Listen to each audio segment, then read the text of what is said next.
Hello students, एक बार फिर से स्वागत करता हूं आप सभी का आज के इस इंपॉर्टेंट सेशन के अंदर। और अभी आप सभी जो है वो जानते हैं कि UP triple S C assistant accountant and auditor को लेकर जो कि 2026 की वैकेंसी है उसके लिए फाइनली ऑफिशियल अनाउंस आप सभी का हो चुका है और 14 जुलाई से आप सभी के फॉर्म भरना स्टार्ट हो जाएंगे। यानी कि आज हमारा जो है वो 11 जून हो चुका है और अगले महीने 14 जुलाई से आप सभी के इसके फॉर्म शुरू हो जाएंगे और 1829 पदों पर यह बड़ी वैकेंसी आप सभी के सामने आई है। तो मेरे हिसाब से इस बार आपको कोई चूक नहीं करनी है।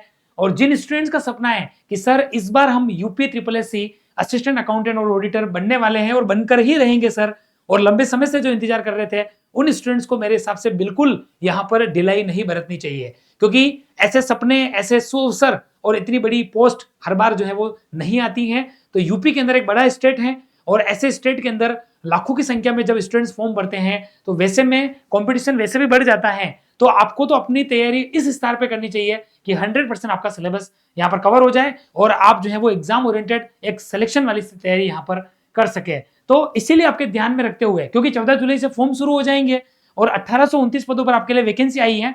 फिलहाल बस एग्जाम डेट यहाँ पर अनाउंस नहीं हुई है, लेकिन एग्जाम में सिलेक्शन की जो पहली रणनीति होती है, पहला कदम होता है एग्जाम की ओर, वो ये होता है कि हम सिलेबस को समझे और एग्जाम के पैटर्न को समझे। मतलब किस सब्जेक्ट से कितने क्वेश्चंस पूछे जा सकते हैं, क्योंकि ये विश्लेषण बहुत जरूरी होता है, तभी जाके एक सटीक सही दिशा में हमारी तैयारी जो है वो जाना शुरू हो जाती है। तो अपनी तैयारी बेहतर तभी होगी जब आप सिलेबस और एग्जाम पैटर्न को ढंग से देखेंगे। तो इस सेशन के अंदर सिलेबस और एग्जाम पैटर्न का संपूर्ण सिलेबस का विश्लेषण हम यहाँ पर करेंगे। तो आप सभी लास्ट तक इस सेशन में बने रहिएगा। बहुत ही शॉर्ट में, बहुत ही स्वीट स्टाइल में आपको मैं पूरा यहाँ पर बाइफर्केशन बताऊंगा कि किस सब्जेक्ट में कितना वेटेज यहाँ पर रहता है और कौन कौन से सब्जेक्ट आपके इसमें जो है वो असिस्टेंट अकाउंटेंट और ऑडिटिंग के अंदर कवर होते हैं। दूसरा, आप सभी स्टूडेंट्स के लिए जो कि UP triple S C assistant accountant और ऑडिटर की तैयारी कर रहे हो, आप लोगों के लिए हमने special exclusive WhatsApp community group बनाया है, जिसका लिंक इस वीडियो के डिस्क्रिप्शन में ऑलरेडी अवेलेबल है। तो ये जितने भी अपडेट्स जो कि आपको स्क्रीन पर दिखाई दे रहे होंगे, इन सभी के लिए ये कम्युनिटी ग्रुप बड़ा बेनिफिशियल है। तो आप लोग जरूर इसे जो है वो ज्वाइन करें, ताकि आपको घर बैठे सारे अपडेट्स मिलते रहें। और ये हमारा लार्जेस्ट फैकल्टी पैनल है, हर सब्जेक्ट्स के लिए इंडिविजुअल एक्सपर्टीज हैं। जैसे कि मैं बात करूं टैक्सेशन के एक्सपर्टीज की, तो अर्पित सर है सीए और राहुल खन्ना सर हो गए। इकोनॉमिक्स में नकुल सर हैं, किरण मैम भी है। स्टैटिक्स के अंदर रुचिका मैम ने भी हमारे साथ ज्वाइन कर रखा है, डेनी सर है। अदर सब्जेक्ट्स में जैसे लो हो गया, हो सकता है कोई सब्जेक्ट आपके यहाँ पर अभी कवर नहीं हो रहा हो, पर एक लार्जेस्ट फैकल्टी पैनल हमारे साथ है। मैनेजमेंट के लिए भी है, ऑडिटिंग के अंदर मैं भी हूँ, उसके अलावा कुछ फैकल्टीज और भी हमारी है। अकाउंटिंग के लिए भावेश सर है, रजत सर, अमित सर हैं, है ना। तो सारी टीम आपके लिए तैयार है। आप लोग जरूर हमारी टीम के साथ जुड़े और अपनी तैयारी इस बार बेहतर यहाँ पर बनाए। और हालांकि ये UK triple S C assistant accountant के रिजल्ट है, क्योंकि आपकी भी वैसे vacancy assistant accountant and auditor है। और उत्तराखंड के अंदर भी लास्ट टाइम का रिजल्ट आप देख सकते हो, जब सितंबर में एग्जाम हुआ तो हमने रैंकर्स यहाँ पर दिए हैं और इन रैंकर्स के साथ सर का इंटरव्यू भी हुआ। इन्होंने जो है वो अपना पर्सनल एक्सपीरियंस भी शेयर किया और इनके साथ सबसे बड़ी बात, देहरादून के अंदर जो है वो परसों मीटअप भी हुआ। 9 और 10 जून को नकुल सर जो है वो देहरादून गए हुए थे, अभी भी सर जो है वो उसी मार्ग पर हैं। और आपको बता दूं, बहुत सारे स्टूडेंट सर से मिले हैं और बहुत से स्टूडेंट्स ने अपना पर्सनल एक्सपीरियंस, अपना फीडबैक जो है वो हमारे लिए दिया है। तो आप लोग को भी ऐसा परचम यूपी के अंदर लहराना है, तो जरूर आप लोग जो है वो विश्वास के साथ जुड़े और ये कोर्स भी आपको मिल जाएगा। इससे पहले मैं आपको जो है वो सेशन के अंदर मेन वापस लेके जाता हूं एक बार, ठीक है, ताकि आपको सारा जो है वो क्लियर यहाँ पर हो जाए। ठीक है, तो देखिए ये 40 पेज की पीडीएफ है। इसके अंदर आपको मैं सीधा बता देता हूं, जब 40 पेज की पीडीएफ के अंदर 22वें पेज पर आप जाओगे 22 पे, तो आपको लिखित परीक्षा हेतु परीक्षा योजना और पाठ्यक्रम हमने यहाँ पर समझा रखा है। देखो आप, ठीक है, पीडीएफ के अंदर पेज नंबर 22 पे आपको पूरा रिटर्न एग्जाम का पैटर्न बता रखा है कि क्या पैटर्न रहेगा, एजुकेशन एग्जाम की प्लानिंग क्या होगी और क्या सिलेबस, यानी कि आपका करिकुलम, पाठ्यक्रम जो है वो क्या रहने वाला है। तो ये तो आपको मैंने बता ही दिया है।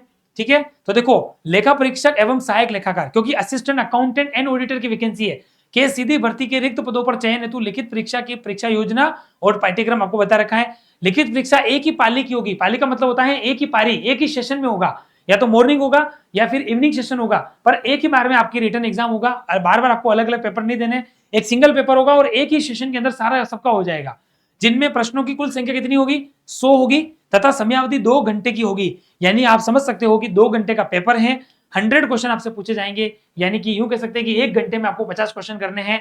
और आपके लिए सबसे बड़ी बात ध्यान रखना है, माइनस मार्किंग का ध्यान रखना है। ठीक है, और वस्तुनिष्ठ प्रश्न है, ये तो आप पैटर्न जानते ही हो।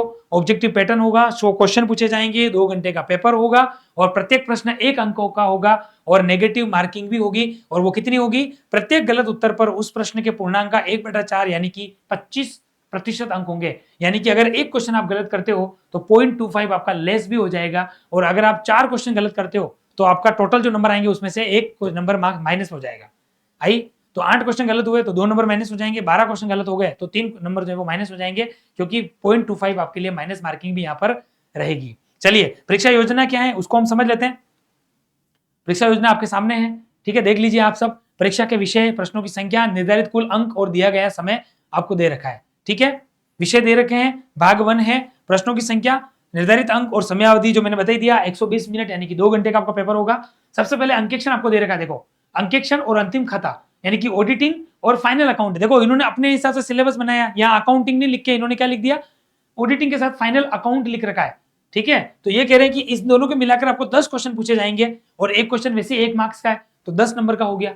यानी कि इसके अंदर इस भाग 1 का भी अगर मैं पॉइंट नंबर 1 बताऊं तो ऑडिटिंग और अंतिम खाते का मतलब होता है फाइनल अकाउंट, इसके 10 क्वेश्चन आएंगे 10 मार्क्स के। दूसरा है लेखांकन के आधारभूत सिद्धांत, फंडामेंट प्रिंसिपल ऑफ, इंग्लिश में भी बोल रहा हूं ताकि आपको समझ में आ जाए, फंडामेंटल प्रिंसिपल्स ऑफ अकाउंटिंग। उसके बाद प्रारंभिक लेखा, प्राइमरी बुक्स ऑफ अकाउंट्स जिसमें हम जनरल लेजर ये सब बनाते हैं, पुस्तकों की तैयारी, खाता बही को तैयार करना, और डेप्रिसिएशन हास यानी कि मूल्यह्रास वाला भी है।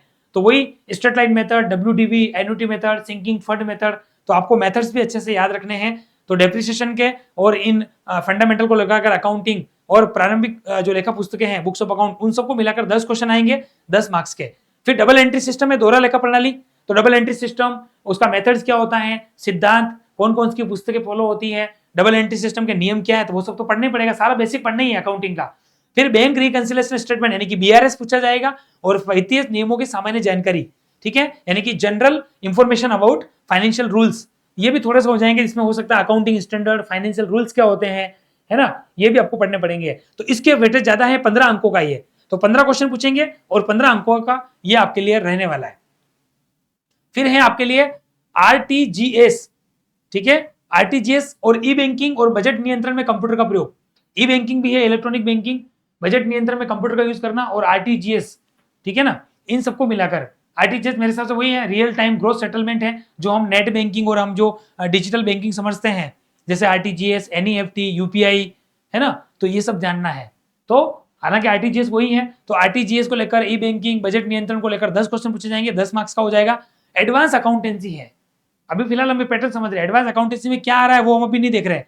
एडवांस अकाउंटेंसी के 10 क्वेश्चन आएंगे, ठीक है, और आप जानते हो एडवांस अकाउंटिंग का मतलब हायर अकाउंटिंग भी कह सकते हो, ये थोड़ी कॉर्पोरेट लेवल की उच्च स्तर की होती है। जैसे मान लो आपका, हम कह सकते हैं जैसे कॉर्पोरेट होती तो आप जानते हो, जैसे हमारा इक्विटी शेयर कैपिटल है तो हमारा इक्विटी हो जाएगा, प्रेफरेंस, डिबेंचर्स होते हैं। एडवांस अकाउंटिंग में आपका थोड़ा सा एडवांस लेवल आता है, जैसे डिपार्टमेंटल अकाउंटिंग हो गई, है ना, ब्रांच अकाउंटिंग हो गई, उसके बाद आपका जो है वो ये अंडरराइटिंग कमीशन हो गए, ठीक है ना। इस तरीके से आपको एडवांस अकाउंटिंग के क्वेश्चन भी आपको पढ़ने पड़ेंगे, ठीक है। अमलगमेशन भी आपको हो सकता है, इंटरनल रिकंस्ट्रक्शन हो सकता है, ठीक है, लिक्विडेशन हो सकता है।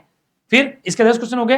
टैक्सेशन और अंक गणित, टैक्सेशन में टैक्स की प्रणाली आपको दे रखी है, पूरा आपको बेसिक पढ़ना है, रेजिडेंशियल स्केल पढ़ना है, हेड्स ऑफ इनकम पढ़ने हैं, 5 टैक्सेशन है तो हेड्स ऑफ इनकम पढ़ने पड़ेंगे, salary from income from salary, income from house and property, income from business and profession, income from capital gain और इनकम फ्रॉम अदर सोर्स। फिर GTI क्या होता है, डिडक्शंस क्या होते हैं, ठीक है, TDS, ये सब कुछ इसमें कवर हो जाएगा, ठीक है। और असेसमेंट कैसे करते हैं, कर निर्धारण कैसे होता है इंडिविजुअल का और HUF का, कंपनी का, ये सब देखना पड़ेगा। फिर अंक गणित भी इसके साथ है, 10 क्वेश्चन इसके आएंगे 10 मार्क्स का। तो भाग 1 यहाँ पर कवर हो गया। भाग 2 के अंदर आ जाओ, कंप्यूटर एवं सूचना प्रौद्योगिकी यानी कि कंप्यूटर और IT आपको दे रखा है, इंफॉर्मेशन टेक्नोलॉजी, ठीक है। इसकी अवधारणा है, मतलब वही बेसिक कॉन्सेप्ट, कंप्यूटर का आविष्कार, कंप्यूटर की पीढ़ियां, ठीक है, system software, application software, computer का प्रयोग कैसे करते हैं, कंप्यूटर के उपयोग हो गए, ठीक है, कंप्यूटर की लाभ हानियां हो गई, कंप्यूटर का आधुनिक समय में क्या उपयोग है, तो ये सब चीजें इसमें आएगी। और कंप्यूटर की सीधी अवधारणा आ जाएगी, प्राइमरी डेटा आ जाएगी, रैम रोम के बारे में आपको पढ़ना पड़ेगा, प्राइमरी और सेकेंडरी मेमोरी पढ़ोगे, कंप्यूटर का बेसिक आ जाएगा, ठीक है। फिर इंफॉर्मेशन टेक्नोलॉजी भी है, और इस क्षेत्र में समसामयिक प्रौद्योगिकी विकास एवं नवाचार, मतलब एक तरीके से कॉन्टेम्पररी जो अपडेट्स हैं, किससे रिलेटेड, कंप्यूटर और सूचना प्रौद्योगिकी को लेकर जितने भी नए अपडेट्स हैं करंट सिनेरियो में, इनके संबंध में क्या जो है वो नए, हम कह सकते हैं कि अद्यतन सूचनाएं हैं, इनोवेशन इस फील्ड में क्या क्या हो रहा है, ज्ञान का नवाचार ये फील्ड कैसे करते हैं, इनका हम क्यों अध्ययन कर रहे हैं, इनका एजुकेशन में, कंपटीशन में आज के समय में क्या इंपॉर्टेंस है, इसको भी जोड़ना पड़ेगा। तो 15 क्वेश्चन इसके आएंगे। और लास्ट भाग 3 है उत्तर प्रदेश राज्य से संबंधित सामान्य जानकारी, यानी कि जनरल इंफॉर्मेशन रिगार्डिंग यूपी, मतलब वही यूपी का जीके हो गया एक तरीके से, समझो तो ये हो गया ना। तो उत्तर प्रदेश राज्य से संबंधित जितनी भी इंफॉर्मेशन है, उत्तर प्रदेश राज्य कैसा है, उसका भौगोलिक विस्तार, कृषि, मृदा संपदा, नदियां, आप थोड़ा और देख लेना, पर मैं आपको एक जनरल आइडिया दे रहा हूं।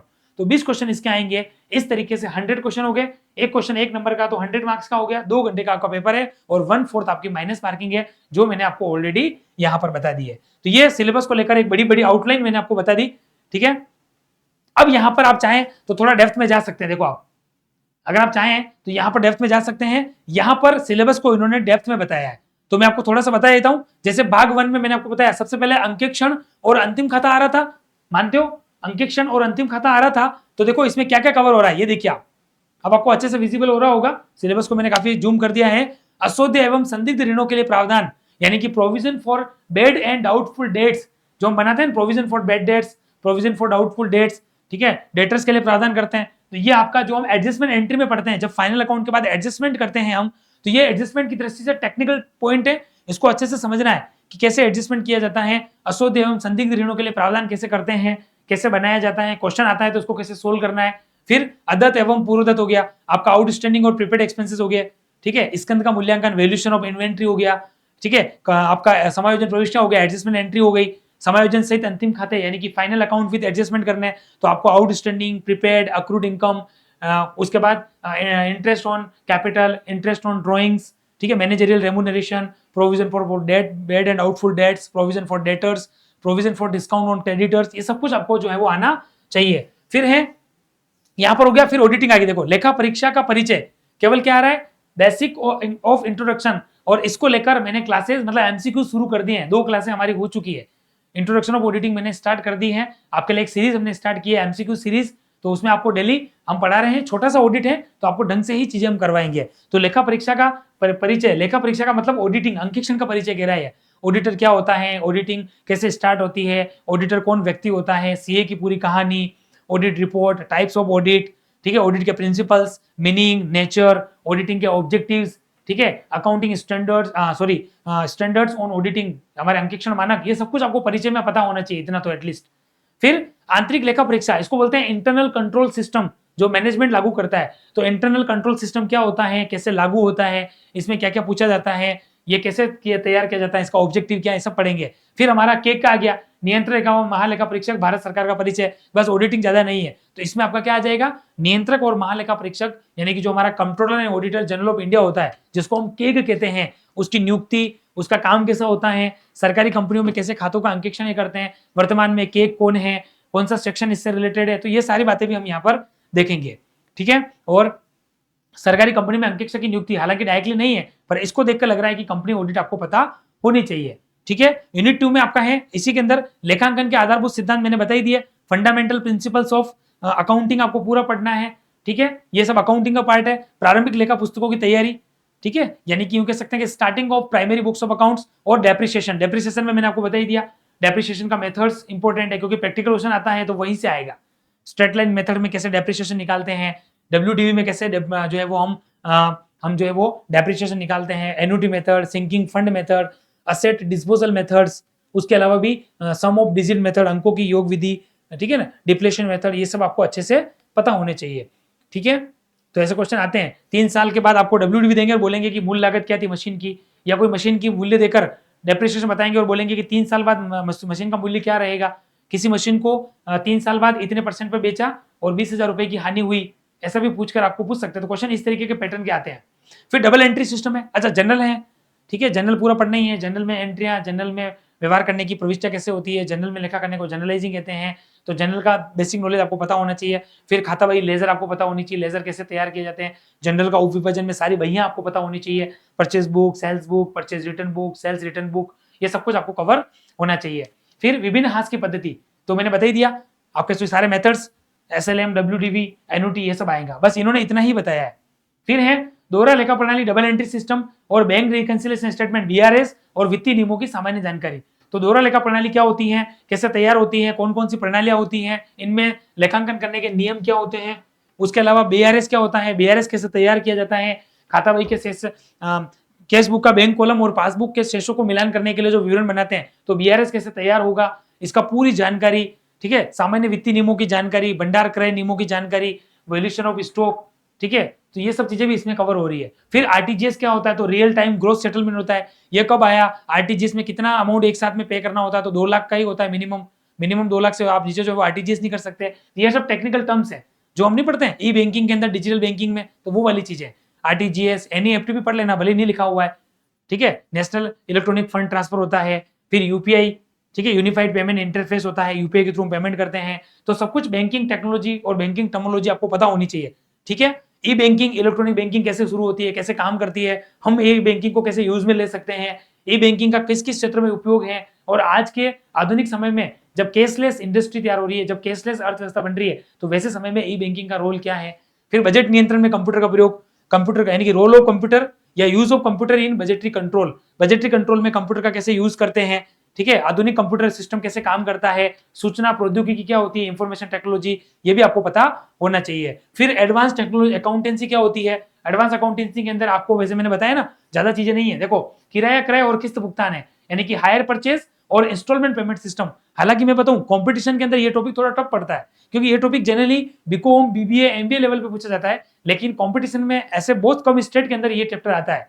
तो आपके लिए चैप्टर है तो आपको पता होना चाहिए, इसमें इंटरेस्ट अमाउंट निकालना है ना, किराया क्रय पे कोई वस्तु खरीदी है तो उससे रिलेटेड क्वेश्चन भी आपसे पूछे जाएंगे। तो hire purchase and instalment payment system है, जो इंग्लिश मीडियम में, वो विशेष ध्यान रखना। फिर है आपका शाखा एवं विभागीय खाते, ब्रांच एवं डिपार्टमेंटल अकाउंटिंग। जो ब्रांच अकाउंटिंग बनाते हैं ना, हेड ऑफिस के ब्रांच होती है, तो ब्रांचेस की अकाउंटिंग कैसे मर्ज होती है, उनका कैसे प्रॉफिट एंड लॉस का असिस्टेंट किया जाता है, वो। फिर डिपार्टमेंटल अकाउंटिंग आपको पढ़नी पड़ेगी, दिवालिया खाते, इंस्टॉलमेंट अकाउंट आपको पढ़ने हैं, अधिकार शुल्क भी है आपके लिए, ठीक है ना, रॉयल्टी अकाउंट भी है, ठीक है। बीमा दावो गणना, ये आपका इंश्योरेंस क्लेम वाला चैप्टर है, जिसमें स्टेप बाय स्टेप होता है इंश्योरेंस क्लेम निकालना। इंडिमिनिटी पीरियड होता है, लास्ट टाइम का अगर कोई स्टॉक जल गया तो लास्ट टाइम के ट्रेंड के आधार पे हम जीपी निकालते हैं, स्टॉक का मूल्य निकालते हैं, क्लोजिंग स्टॉक की वैल्यू निकालते हैं, सम एश्योर्ड का कितना हमें क्लेम करना है, तो वो बात यहाँ पर हो रही है। तो बीमा दावों की गणना, कैलकुलेशन ऑफ इंश्योरेंस क्लेम, ये आपके एडवांस अकाउंटिंग का पार्ट है। उसके बाद टैक्सेशन में आपका पूरा इनकम टैक्स आ जाएगा, ठीक है। जीएसटी भी आपको पढ़ना है, क्योंकि गुड्स एंड सर्विस टैक्स अभी इंडिया में ये लागू है, तो जीएसटी कब आया, कैसे लागू हुआ, किस तरीके से जीएसटी में रेटें होती हैं, जीएसटी में किस तरीके से अलग अलग टैक्सेशन होता है, यूजीएसटी, आईजीएसटी, एसजीएसटी, यूनियन टेरिटरी जो है वो टैक्स कैसा होता है, आईटीआर कैसे इसमें फिल किया जाता है, कॉम्पोजिशन स्कीम क्या है, रजिस्ट्रेशन कैसे होता है, ये सब कुछ आपको इसमें पढ़ना पड़ेगा।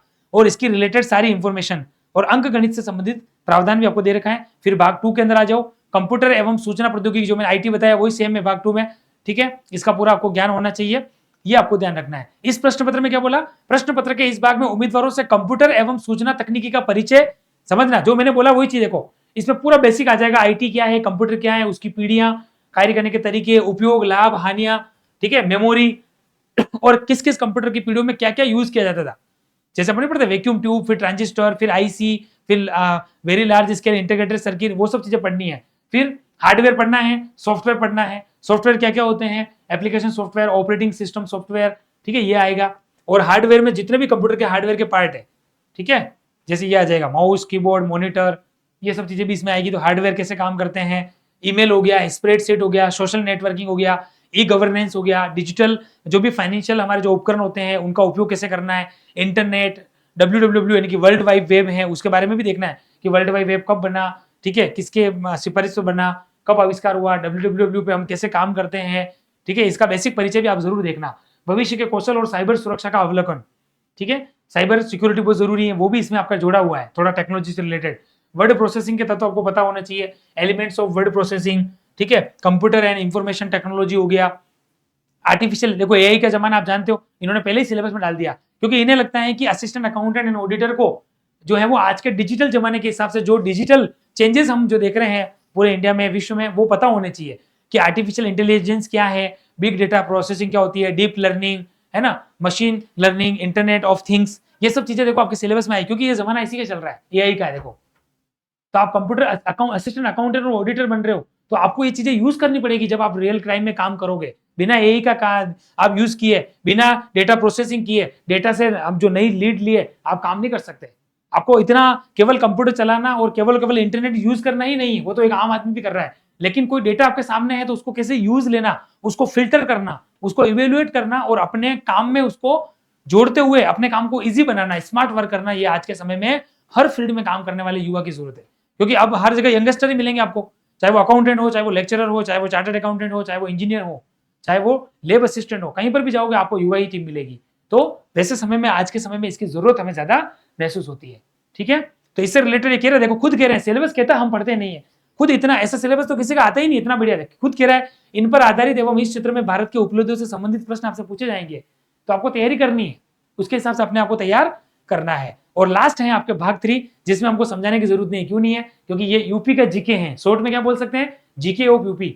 जैसे राजस्थान का एग्जाम है तो राजस्थान का आर्ट एंड कल्चर होता है, वैसे आपको यूपी का आर्ट एंड कल्चर पढ़ना पड़ेगा। तो क्या क्या पढ़ना है इन्होंने क्लियर कर दिया, देख सकते हो आप लोग। क्या क्या बोला कि यूपी का इतिहास यानी कि हिस्ट्री पढ़नी पड़ेगी, आर्ट एंड कल्चर है, देखो संस्कृति, कला, मंदिर, त्योहार, मेले, वास्तुकला, लोक नृत्य, साहित्य, भाषाएं, विरासत, रीति रिवाज, सामाजिक रीति रिवाज, सामाजिक परंपराएं, पर्यटन यानी कि टूरिज्म, ठीक है, ज्योग्राफिकल परिदृश्य का मतलब पूरा ज्योग्राफिकल किस तरीके से यूपी जो है वो बना हुआ है। ठीक है, कहीं पर पहाड़ है तो कहीं पर पठार है। ठीक है, जैसे राजस्थान अलग अलग भागों में बांटा हुआ है, हमारा थार का मरुस्थल होता है, दक्षिण का पठार होता है, पूर्वी मैदान होता है, उत्तर का हमारा जो है वो होता है। वैसे ही आपके भी यूपी को आपको पूरा पढ़ना पड़ेगा, यूपी किस तरीके से जो है वो भौगोलिक दृष्टि से बटा हुआ है। ठीक है, और पर्यावरण दृष्टि से भी देखना है, यूपी का एनवायरमेंट कैसा है। ठीक है, प्राकृतिक दृष्टि से क्या क्या संसाधन है, उनकी क्या अवेलेबिलिटी है, नेचुरल रिसोर्सेज हो गए, प्राकृतिक संसाधन में आप सब जानते हो, जल, जीवन, जलवायु, वनस्पति, मिट्टी, ये सब इसमें आते हैं, मृदा, पहाड़, खनिज, पर्वत, ये सब। ठीक है, तो जलवायु, मिट्टी, वन, फॉरेस्ट, वन्य जीव यानी कि वाइल्ड लाइफ, खाने यानी कि माइंस, खनिज, मिनरल्स। ठीक है, यूपी की अर्थव्यवस्था, इकोनॉमी ऑफ यूपी, यूपी में किस तरह की अर्थव्यवस्था है, यूपी कृषि प्रधान है या उद्योग प्रधान है, और वहां पर जीडीपी कितनी है, एसजीडीपी कितनी है यानी कि स्टेट ग्रोस डेवलपमेंट प्रोडक्ट कितना है, यूपी में एग्रीकल्चर की क्या एक्टिविटी है, एग्रीकल्चर कितना रेवेन्यू जनरेट करता है, एंड इंडस्ट्री कितना करना है, बिजनेस एंड रोजगार जो है एम्प्लॉयमेंट कितना जनरेट करता है, राज्य की व्यवस्था कैसी है, प्रशासन एडमिनिस्ट्रेशन सिस्टम वहां का कैसा है, ये सब कुछ आपको यूपी के अंदर पढ़ना पड़ेगा। ठीक है, ये आपको ध्यान रखना। उससे रिलेटेड और समसामयिक घटनाएं भी इससे जुड़ी हुई है, जो भी करंट से रिलेटेड है, जो भी टॉपिक मैंने आपको बताया उसमें करंट भी आपको जोड़ना है। करंट इकोनॉमी में पूछ सकते हैं, हो सकता है यूपी का, अभी आप जानते हो, एक आपको बताऊं क्वेश्चन, यूपी के बलिया में, यूपी के बलिया का जयप्रकाश नारायण, जिसको हम क्या कहते हैं, सूराताल कहते हैं, वो भारत का 100वां रामसर स्थल बना। तो ये यूपी का जीके बना कि नहीं बताओ? अभी परसों मैंने लिया है, अभी 4 दिन पहले ही रामसर स्थल हमें 100वां मिल चुका है, यानी कि विश्व पर्यावरण दिवस 5 जून को 100वां रामसर स्थल हमें मिल गया। और 100वां रामसर स्थल कौन बना? यूपी का सूराताल बना। 99वां भी यूपी में ही बना और 100वां भी यूपी में ही बना। अब मुझे बताओ ये यूपी का क्वेश्चन बना कि नहीं बना? और आप देखना ये क्वेश्चन 100% आपको इस एग्जाम में देखने को मिलेगा कि सूराताल रामसर स्थल जो है वो किस राज्य में स्थित है, या यूं पूछेंगे कि इंडिया का 100वां रामसर स्थल कौन सा बना, तो आपको पूछ सकते हैं, या यूं कह सकते हैं कि 100वें रामसर स्थल का संबंध किस राज्य से है, राजस्थान, मध्य प्रदेश, उत्तर प्रदेश या गोवा या हरियाणा या मध्य प्रदेश, गुजरात, कुछ भी ऑप्शन में आएगा। तो आपको ध्यान रखना है उत्तर प्रदेश के बलिया जिले के जयप्रकाश नारायण जो पक्षी अभ्यारण्य है, जिसका नाम है सूराताल भी कहते हैं, वो 100वां रामसर स्थल बन चुका है। तो ये आपको मैंने जीके याद करा दिया। कमेंट बॉक्स में जरूर बताना कि ये जीके आपको कैसा लगा। ठीक है, तो ये मैंने आपको एग्जामिनेशन स्कीम बता दी है। बाकी तो आपको पता ही है, वही चीज सेम है। 100 क्वेश्चन आएंगे, 100 अंकों का पेपर होगा, 25.25 आपकी माइनस मार्किंग यानी कि 1/4 आपकी माइनस मार्किंग रहेगी। और टोटलिटी में आपको बता दिया 2 घंटे का आपका एग्जाम यहाँ पर रहने वाला है। ठीक है, ये एग्जाम प्लान है। और यहाँ से मुझे पता नहीं था, मुझे लगा हिंदी में ही, अब आपके इंग्लिश शुरू हो रही है यहाँ से। वैसे मैंने आपको बाइलिंगुअल पढ़ा दिया है, यहाँ से इंग्लिश शुरू हो रही है। वही चीजें रिपीट करने की जरूरत नहीं है। ऑडिट और फाइनल अकाउंट के 10 क्वेश्चन है, fundamental accounting, preparation of preliminary books of accounts, depreciation के 10 क्वेश्चन है।